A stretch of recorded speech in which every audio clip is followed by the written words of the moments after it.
Bonjour à toutes et à tous. À l'heure où l'on parle de labelliser les médias afin de certifier conforme la vérité que la secte souhaite nous imposer, il est intéressant d'aborder le cas d'un documentaire récemment diffusé sur la chaîne d'RMC Life au sujet de l'astrologie. Ce documentaire, intitulé L'astrologie faut-il vraiment y croire, que j'ai découvert cette semaine, avait été initialement diffusé l'année dernière. Celui-ci a été réalisé par le fameux journaliste qui m'avait contacté l'année dernière pour y participer. Et lorsque l'on regarde de plus près le contenu de ce documentaire, je peux vraiment le remercier de ne pas y avoir participé. En effet, celui-ci est rempli d'incohérences qui relèvent soit de l'incompétence ou de la manipulation.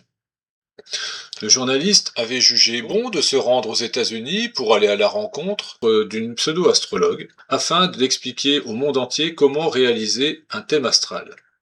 Cette pseudo-astrologue, nommée Rebecca Gordon, serait, selon le journaliste, une astrologue star aux États-Unis.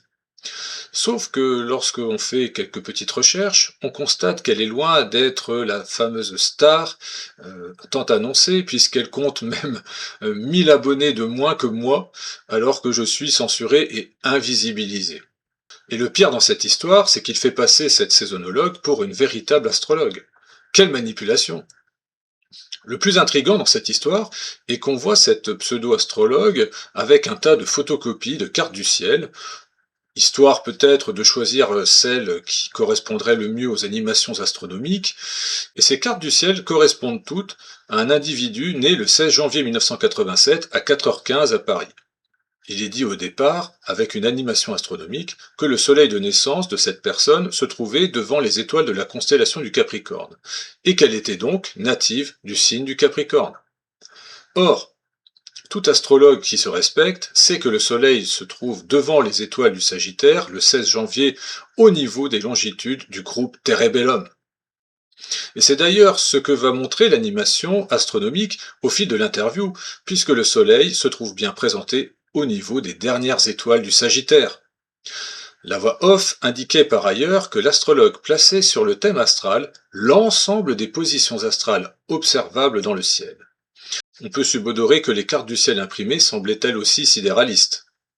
En somme, le journaliste cherchait à faire passer Rebecca Gordon et tous les autres faussaires de l'astrologie comme étant d'authentiques astrologues s'appuyant sur le zodiaque sidéral. Vous pouvez faire une petite recherche sur cette pseudo-star de l'astrologie américaine et voir qu'elle n'y connaît absolument rien au sujet des étoiles. Elle a même publié un livre relatif aux influences des étoiles sur le corps humain, alors qu'elle donne les dates saisonnières des signes astrologiques, avec notamment le début du Bélier le 21 mars et le début du Lion le 22 juillet, alors que tout bon sidéraliste, tout véritable astrologue, sait que ce n'est pas le cas. Il s'agit donc d'une calendriologue. Et la faire passer pour une astrologue sidéraliste par définition relève de la pure imposture. On trouve même des vidéos où elle dit que la planète Uranus est entrée en Gémeaux en juillet 2024, alors qu'elle se trouve encore au niveau des Pléiades, donc au tout début du Taureau, comme vous pouvez le voir. Un vrai astrologue aurait dû vous dire que la planète Uranus entrera définitivement en Gémeaux en 2032, ce qui n'était pas son cas.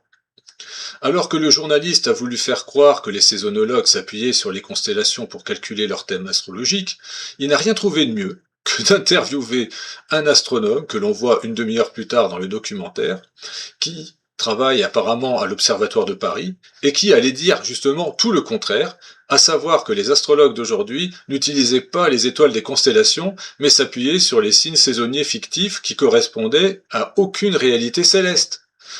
Quelle incohérence!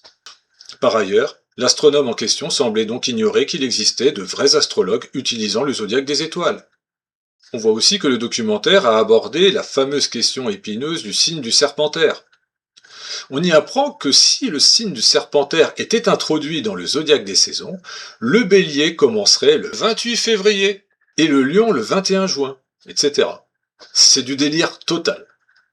Le Bélier fictif, déterminé à partir du point vernal, donc de l'équinoxe de printemps de l'hémisphère nord, est immuable puisque sa raison d'être est purement calendaire et non astrologique.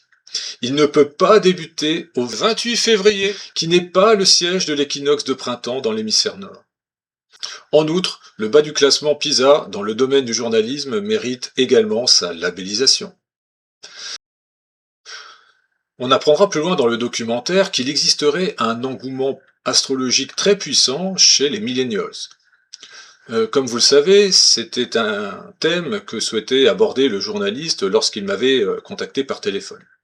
Eh bien, figurez-vous que les millennials ne s'intéressent pas à la même astrologie ni à la même saisonnologie que les vieux. Non, non, ils s'intéressent à l'astro-cuir. Il doit y avoir des positions différentes que les anciens n'ont pas encore explorées, sans aucun doute.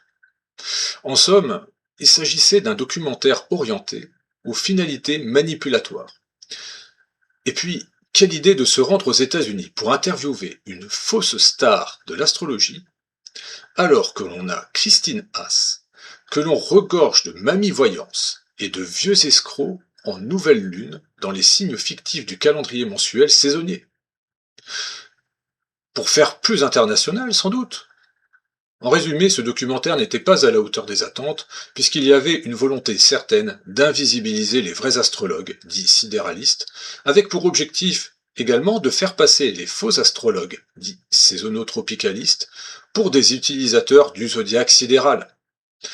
C'est assez paradoxal lorsque l'on sait que le journaliste à la manette de ce documentaire semblait très attentif et intéressé par mes propos. Peut-être a-t-il subi des contraintes de la chaîne qui souhaitait lui imposer une ligne directrice pour mettre en œuvre son documentaire. Il est évident que le label de la vérité sera sans doute donné à toutes ces chaînes de télé bas de gamme qui s'empresseront prochainement d'encourager la propagande en faveur de la vraie fausse guerre pour le compte des mages escrocs à la tête du pouvoir. 2026 arrive à grands pas, et la conjonction mondiale Saturne-Neptune incitera encore plus les suprémessianistes à réaliser leurs pseudo-prophéties kabbalistiques, qui ne sont en réalité que des fantasmes vengeurs d'époque médiévale. Un dernier mot pour vous dire que boycotter le faux ciel et les horoscopes des signes saisonniers, c'est aussi ne pas être complice de la secte et de son satanisme. Soyez plus que jamais humains éveillés.